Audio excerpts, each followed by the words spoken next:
बोलो सच्चिदानंद भगवान की जय। बोलो विष्णु भगवान की जय। बोलो वृंदावन बिहारी लाल की जय। जय जय श्री राधे, जय जय श्री राधे। सुखदेव जी कहते हैं, परीक्षित, अब हेमंत ऋतु आई, उसके पहले ही महीने अर्थात मार्गशीर्ष में नंद बाबा के वंश की कुमारियां कात्यायनी देवी की पूजा और व्रत करने लगी। वे केवल हविष्यायन ही खाती थी।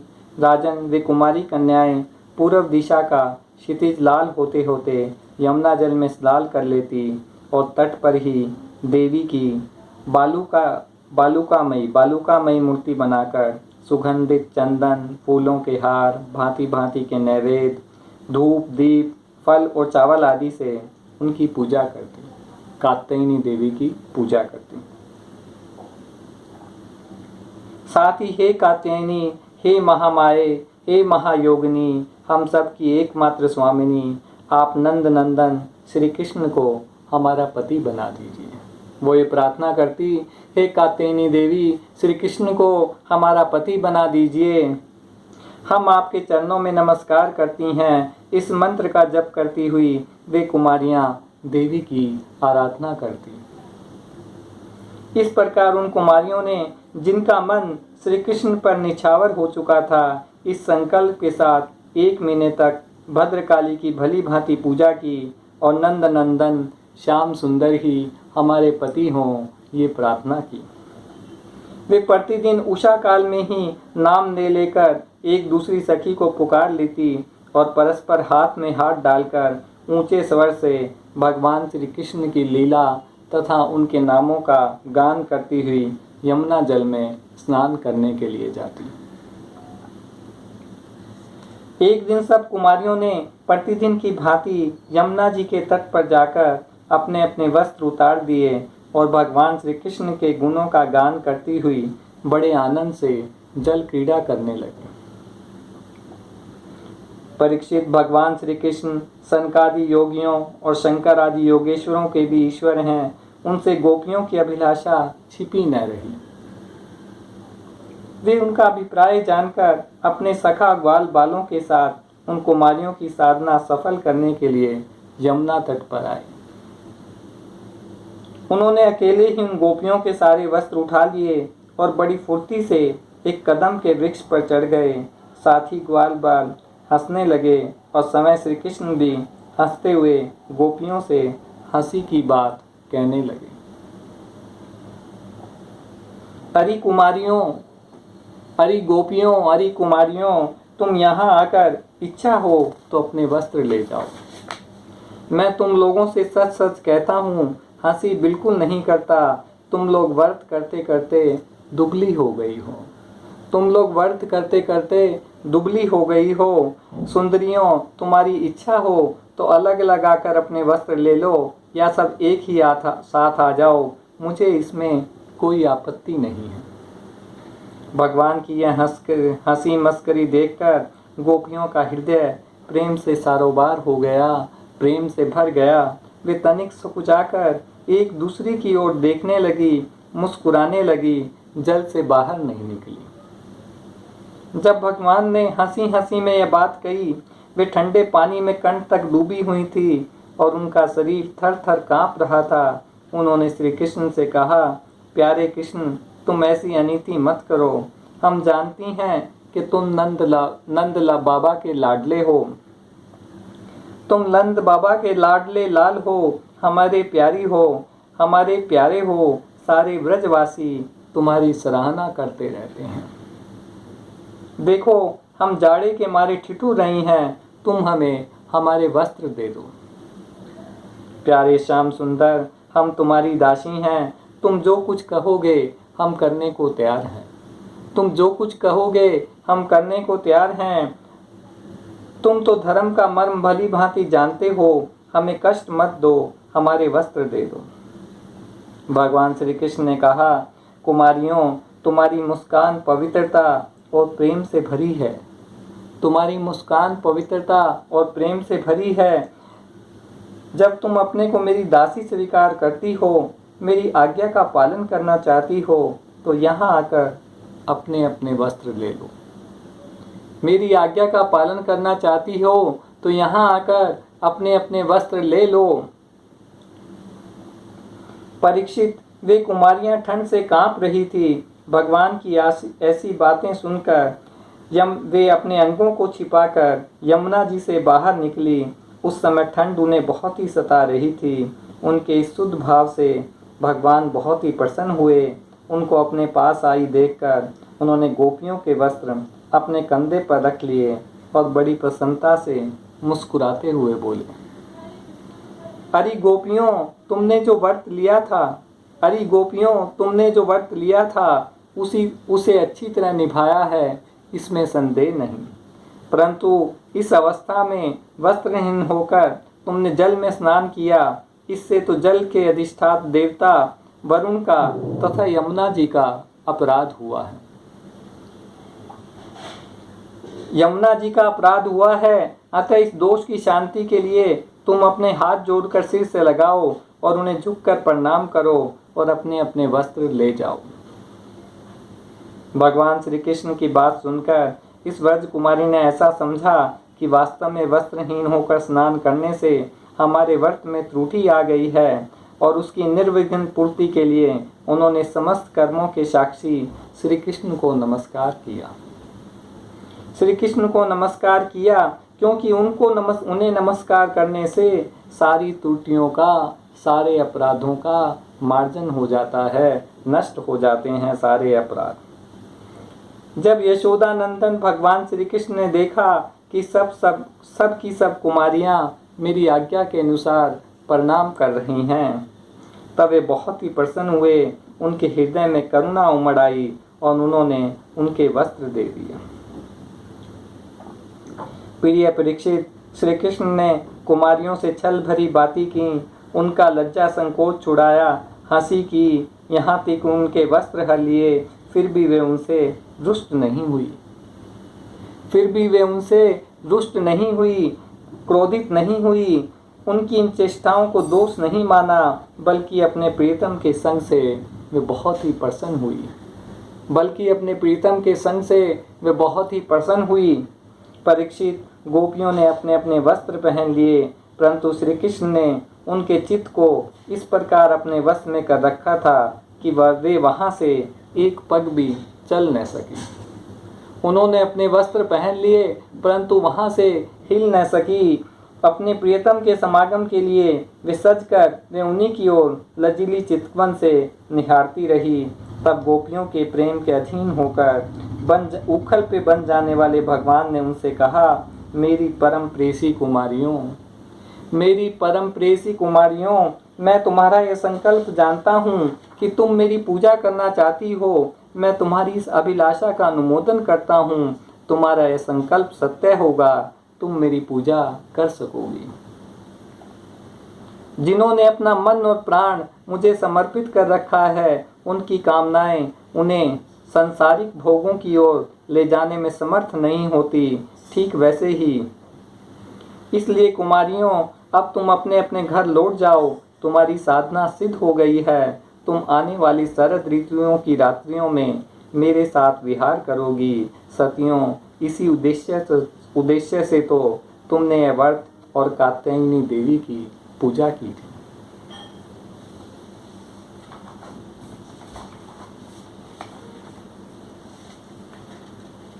सुखदेव जी कहते हैं, परीक्षित, भगवान की आज्ञा पाकर कुमारियां भगवान श्री कृष्ण के चरण कमलों का ध्यान करती हुई जाने की नेच्छा होने पर भी बड़े कष्ट से व्रज में गई। अब उनकी सारी कामनाएं पूर्ण हो चुकी थी।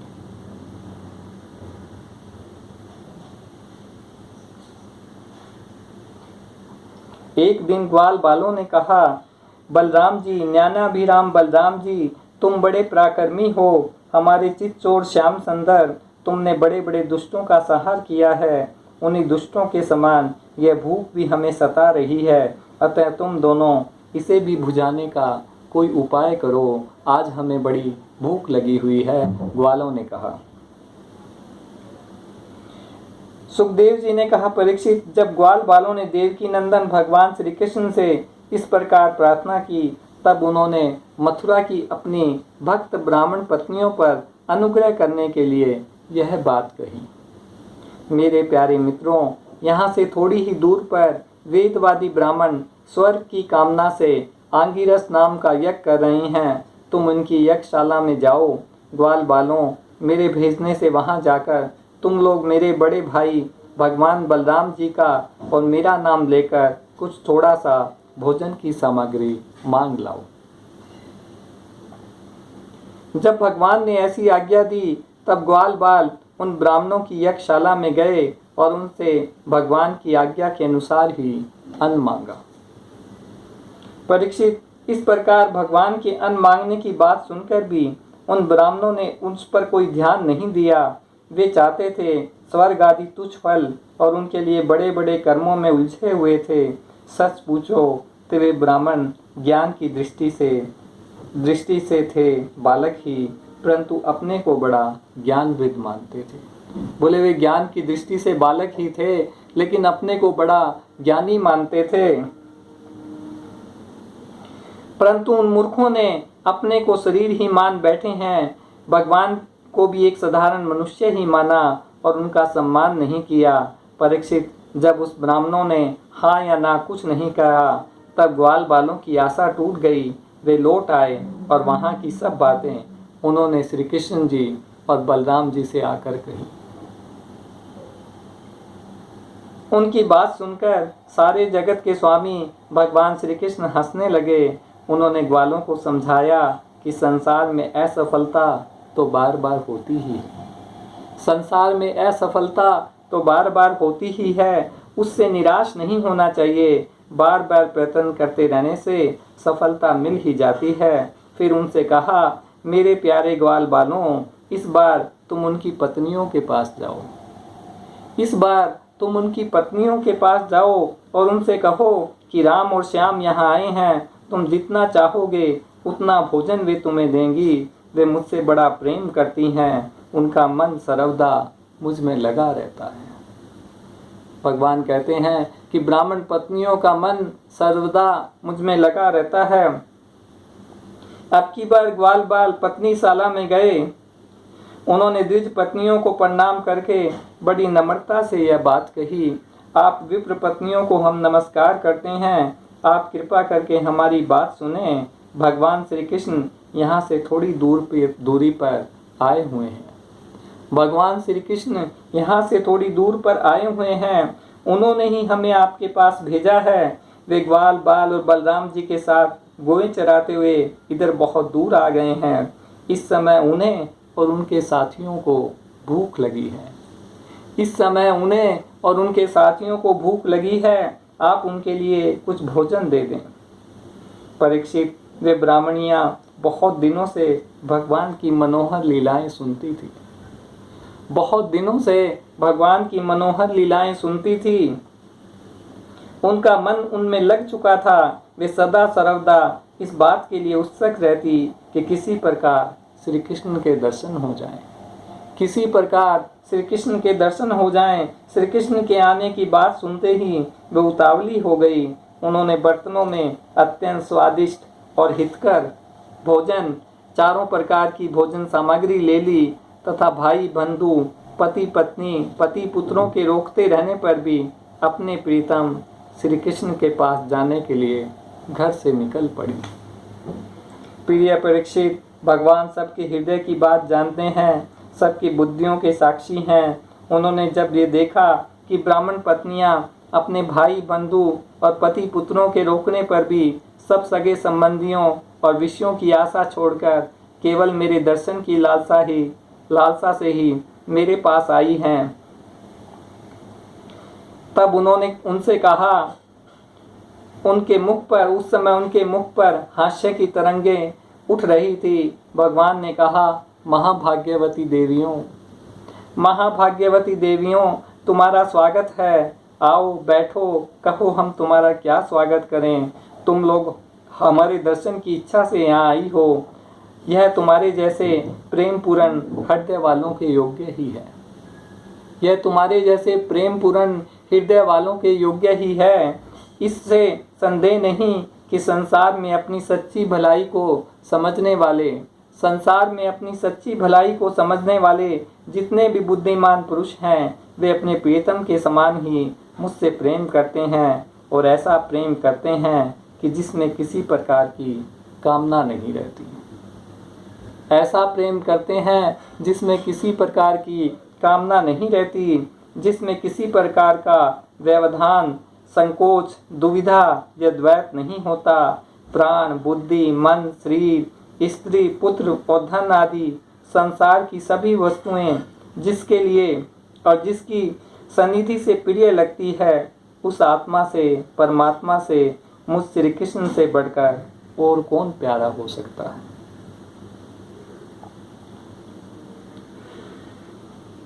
बोले उस आत्मा से, परमात्मा से, मुझ श्री कृष्ण से बढ़कर और कौन प्यारा हो सकता है। इसलिए तुम्हारा आना उचित ही है। मैं तुम्हारे प्रेम का अभिनंदन करता हूँ।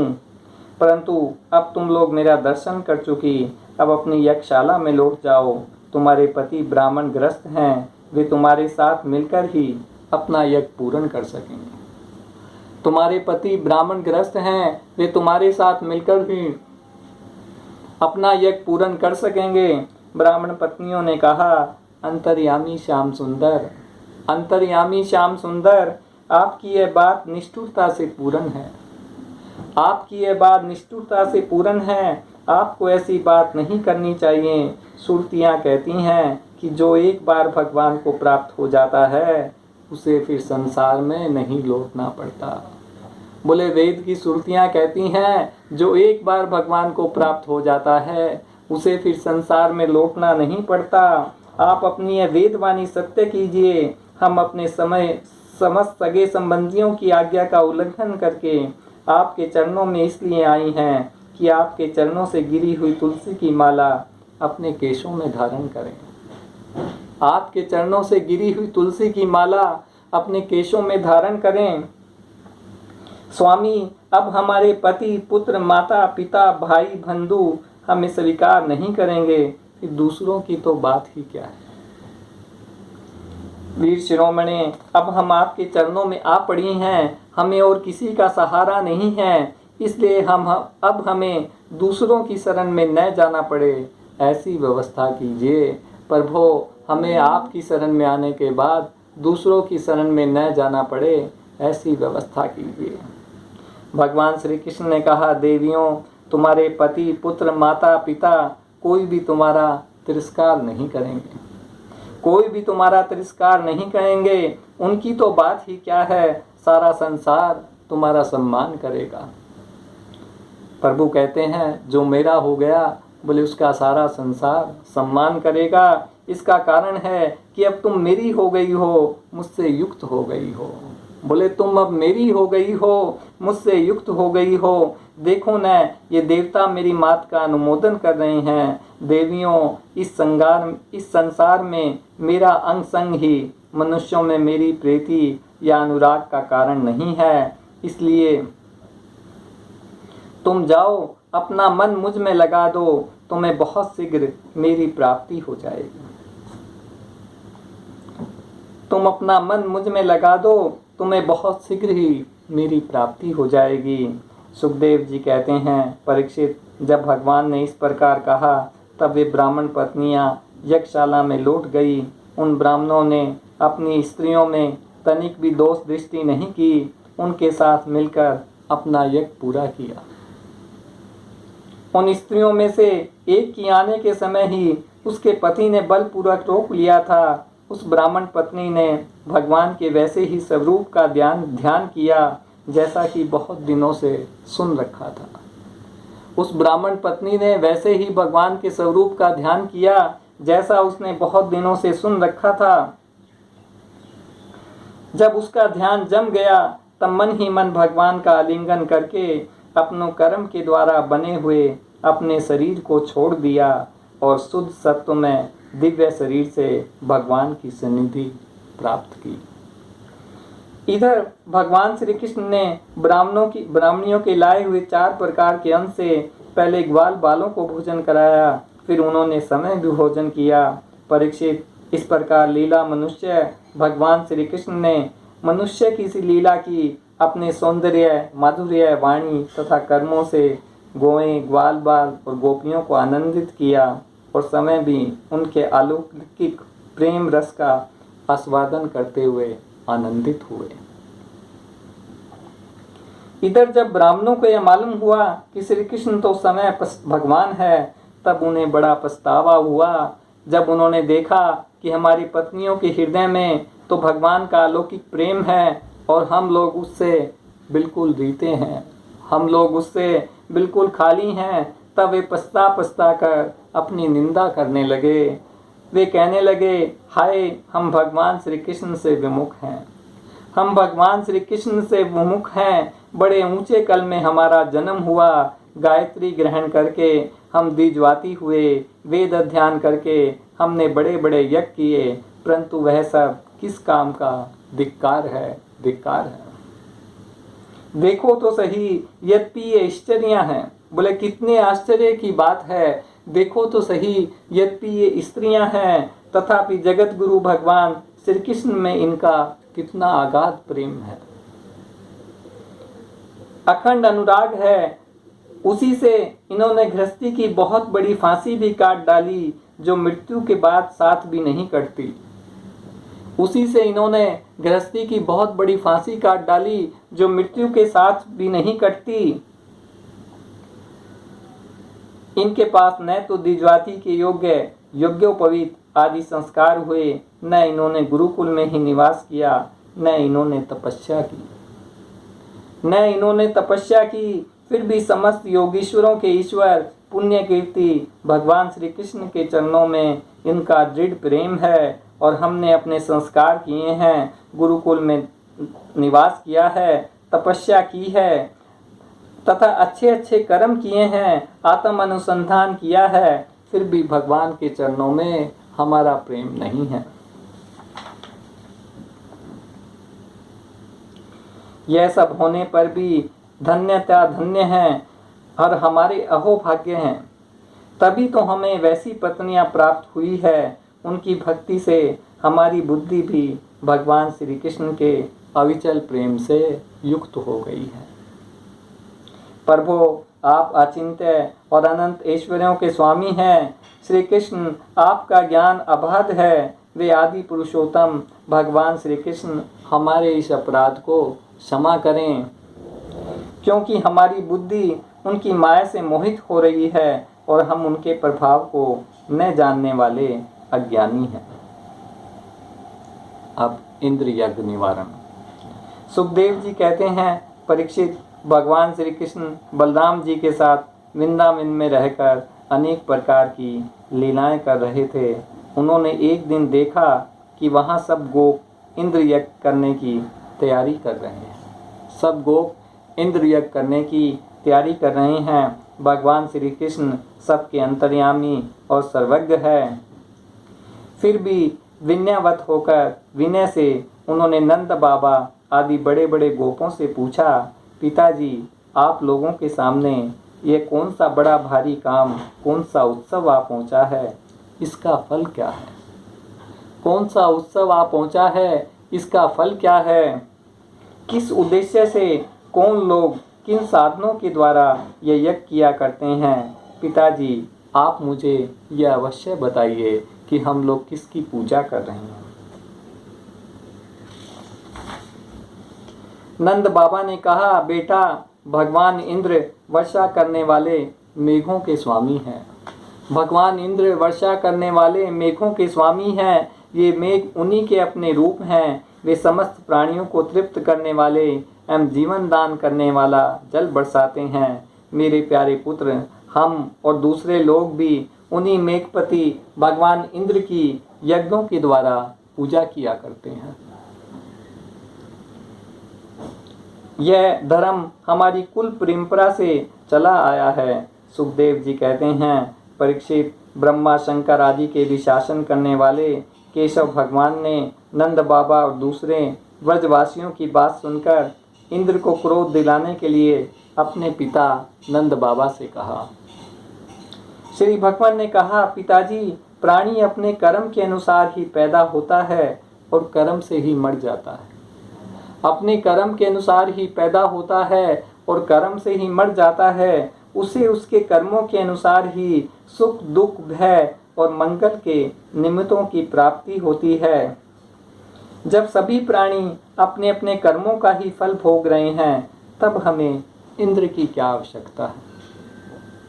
जब सभी प्राणी अपने कर्मों का फल भोग रहे हैं, तब हमें इंद्र की क्या आवश्यकता है? पिताजी, जब वे पूर्व संस्कार के अनुसार प्राप्त होने वाले मनुष्य के कर्म फल को बदल ही नहीं सकते, तब उनसे क्या प्रयोजन?